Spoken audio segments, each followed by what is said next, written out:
now we'll talk about our intersection and union notation and how to apply it. And I will say going forward, I mean, intersections are valuable, but really this union notation will be pretty important for us going forward. So we use this, it looks like a U actually, this guy here. So our union notation looks like a U and it connects two intervals together. We'll compare intersections and unions, but going forward, I really want you guys to remember this union notation. We'll use it to express domains, just as one example of how we use it. So that'll come up a lot in this the rest of the semester. All right, so intersection is our and. Union is or. So for intersection, if we're taking the intersection between two line graphs or two intervals, we're looking for where they overlap. Okay. And only something that's a member of the first interval and the second interval, where they overlap, will make it into the overall intersection interval. When we get to the union, it's an or. We interpret it as or, meaning everything makes it in. So everything's included. So everything from the first interval, along with everything from the second interval, those both will make it into your overall final union interval. All right, so looking at our intersection, one way that you can approach these is to, even if you're given intervals, to sketch out two line graphs, and that might give you a visual of what's going on. So in the top graph over here, we have from -1 up to +2, rounded parentheses, meaning we're not including those endpoints, right? And then below that, we have a line graph for 0 to 4 with the square brackets implying that those endpoints are included. So we want to look for where these guys overlap, right? So you can see the farthest to the left that we can go is over to 0, right? Because this graph up here goes all the way to -1, but this one doesn't, right? So the farthest to the left we can go is over to 0. And then we have to figure out whether or not 0 is going to be included in our intersection. So to make that determination, down here in the lower interval, we have that square bracket at 0, so I know that 0 is included. 0 is included in that lower interval, right? And then up top, we have an interval that goes from -1 all the way to 2.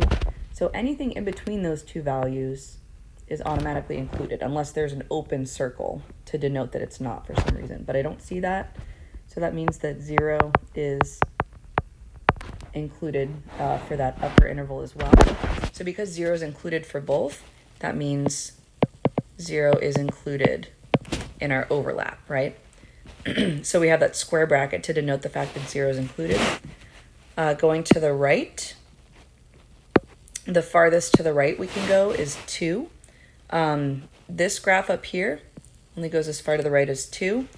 This one goes all the way to 4, but we have to stop at 2. Right? This one goes to 4, but this one doesn't. So we can only go as far to the right as 2 to match that upper graph, that upper interval.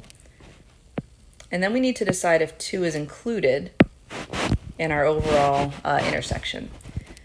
So down in our bottom interval, we're going from 0 to 4, so that means that the 2 is included. Right, the 2 is included in that lower interval. But up above where we have that rounded parenthesis at 2, that means 2, the endpoint, is not included. So I'm going to draw an open circle there. 2 is not included. So because it's not included in that first interval, it can't make it into our overall overlap or overall intersection. So 2 is not included. So that's why we have a square bracket at 0, rounded parenthesis at 2.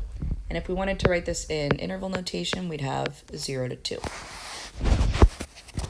All right, so let's take a look at our union over here. So using those same two intervals, the intersection symbol is an upside down U.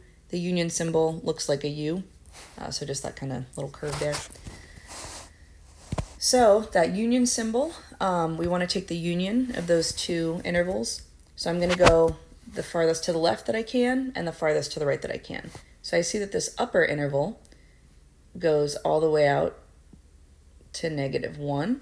The lower interval only goes over to 0, but I'm going to go as far to the left as I can. So that's why -1 is going to be my left endpoint for my union. Going to the right, my upper interval only goes out to 2, but my lower interval goes all the way out to 4. So that's going to be the endpoint for my overall union. So I'm going to go from -1 on the left to 4 on the right. Now I need to decide if those endpoints are included or not.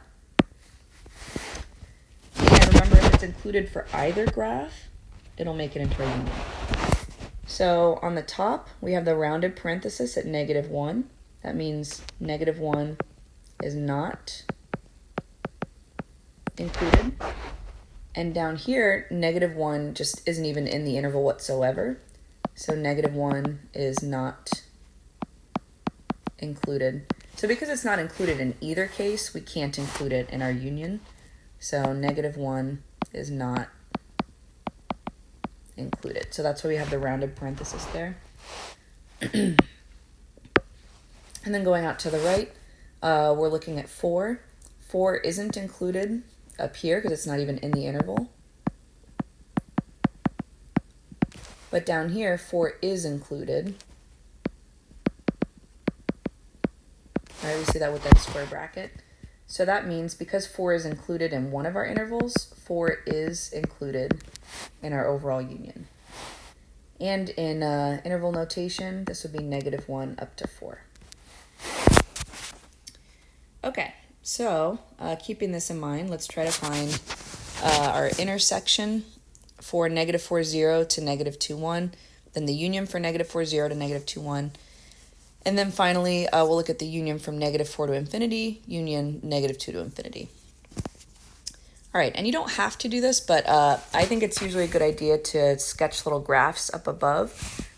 So for -4, 0, I would have open parentheses at -4, the rounded parentheses, going up to 0.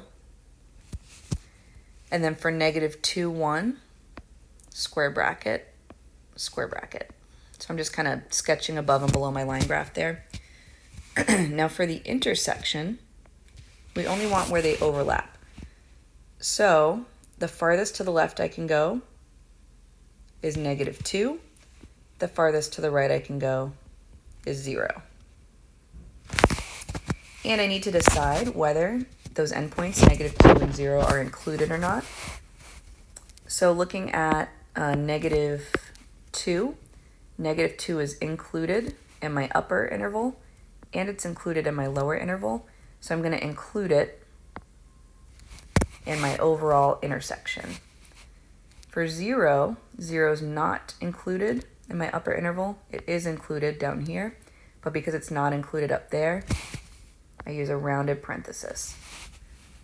So -2 is included, 0 is not, square bracket at -2, rounded parenthesis at 0. And as an interval, -2 to 0. All right, find the union. So we're looking at the same intervals as before. So -4 to 0, rounded parentheses, -2 to 1, square brackets. All right, so now I'm going to go as far to the left as possible, so that takes me out to -4, and as far to the right as possible, so that takes me out to +1.